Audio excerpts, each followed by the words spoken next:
Ecclésiaste. Chapitre 6.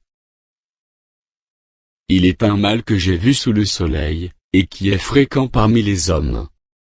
Il y a tel homme à qui Dieu a donné des richesses, des biens et de la gloire, et qui ne manque pour son âme de rien de ce qu'il désire, mais que Dieu ne laisse pas maître d'en jouir, car c'est un étranger qui en jouira.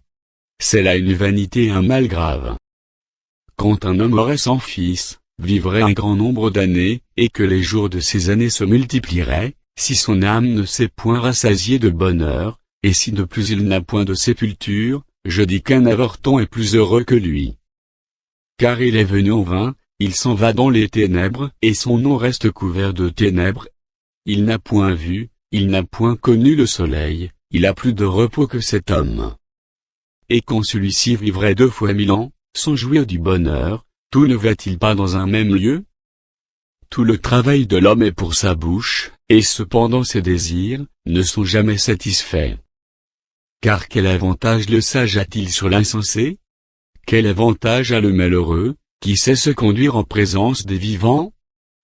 Ce que les yeux voient est préférable à l'agitation des désirs, c'est encore là une vanité et la poursuite du vent.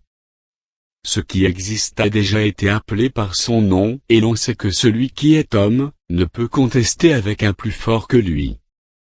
S'il y a beaucoup de choses, il y a beaucoup de vanité, quel avantage en revient-il à l'homme? Car qui sait ce qui est bon pour l'homme dans la vie, pendant le nombre des jours de sa vie de vanité, qu'il passe comme une ombre? Et qui peut dire à l'homme ce qui sera, après lui sous le